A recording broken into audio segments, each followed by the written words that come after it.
ಕ್ರಿಸ್ತನಲ್ಲಿ ಪ್ರೀತಿಯಿಂದ ಕರೆಯಲ್ಪಟ್ಟಂತಹ ಎಲ್ಲ ನನ್ನ ಸಹೋದರ ಸಹೋದರಿಯರಿಗೆ ಯೇಸು ಕ್ರಿಸ್ತ ನಾಮದ ಮುಖಾಂತರ ವಂದಿಸುತ್ತಾ ಮಾರ್ಚ್ 2ಕ್ಕೆ ನೇಮಕವಾದ ರಾತ್ರಿಯಾಗಿದೆ. ಅದಕ್ಕೆ ಯೇಸು ಅವರಿಗೆ, ನಾನೇ ಆ ಜೀವದ ರೊಟ್ಟಿ, ನನ್ನ ಬಳಿಗೆ ಬರುವವನಿಗೆ ಎಂದಿಗೂ ಹಸಿವೆಯಾಗುವುದಿಲ್ಲ. ಯೋಹಾನನು 6ನೇ ಅಧ್ಯಾಯ 35ನೇ ವಚನ.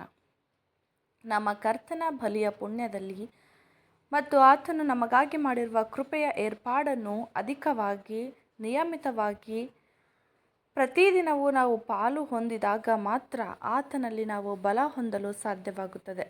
ಮತ್ತು ನಮ್ಮ ಪ್ರಯಾಣವನ್ನು ನಂಬಿಗಸ್ತಿಕೆಯಿಂದ ಪರಿಶೋಧಿಸಿದಾಗ ನಮ್ಮ ಆತ್ಮಿಕ ಕಾನಾನಿನೊಳಗೆ ಪ್ರವೇಶಿಸಲು ಸಾಧ್ಯವಾಗುತ್ತದೆ. ಹೇಗೆ ಪ್ರತಿಯೊಬ್ಬ ಇಸ್ರಾಯೇಲನು ತನಗಾಗಿ ಮನ್ನವನ್ನು ಕೂಡಿಸಿಟ್ಟುಕೊಳ್ಳಬೇಕಿತ್ತೋ ಹಾಗೆಯೇ ಪ್ರತಿಯೊಬ್ಬ ಕ್ರೈಸ್ತನು ಸತ್ಯವನ್ನು ಕೂಡಿಸಿ ಅದನ್ನು ತನ್ನದಾಗಿಸಿಕೊಳ್ಳಬೇಕು. ಆತ್ಮಿಕ ವಿಷಯದಲ್ಲಿ ಮತ್ತು ಭೂ ಸಂಬಂಧವಾದ ವಿಷಯಗಳಲ್ಲಿ ನಾವು ಮಾಡಬೇಕಾದ ಕಾರ್ಯಗಳನ್ನು ಮಾಡಲೇಬೇಕು.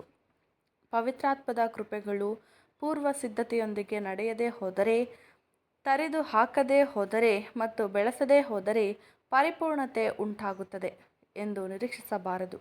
ಯಾರೋ ಒಬ್ಬರು ಹೀಗೆ ಚೆನ್ನಾಗಿ ಹೇಳಿದ್ದಾರೆ, ಕಾಲೇಜಿನ ಬಳಿ ಸುತ್ತಾಡಿದರೆ ಮಾತ್ರ ವಿದ್ವಾಂಸರಾಗುವುದಿಲ್ಲ, ಅಥವಾ ಸಭೆಯೊಳಗೆ ಬೋಧನೆ ಸ್ಥಳದಲ್ಲಿ ಕುಳಿತ ಮಾತ್ರಕ್ಕೆ ಒಬ್ಬ ಕ್ರೈಸ್ತನಾಗಿ ಮಾರ್ಪಾಡಾಗುವುದಿಲ್ಲ. ಕರ್ತನಲ್ಲಿಯೂ ಆತನ ಅತ್ಯಧಿಕವಾದ ಶಕ್ತಿಯಲ್ಲಿಯೂ ಬಲಗೊಳ್ಳಬೇಕಾದರೆ ನಾವು ಪ್ರತಿದಿನವೂ ಆತನ ಬಲಿಯ ಪುಣ್ಯವನ್ನು ಅರ್ಹತೆಯನ್ನು ಪ್ರಶಂಸಿಸುತ್ತಾ ಅದನ್ನು ನಮ್ಮದಾಗಿಸಿಕೊಳ್ಳಬೇಕು ಎಂಬುದೇ. ಆಮೇನ್.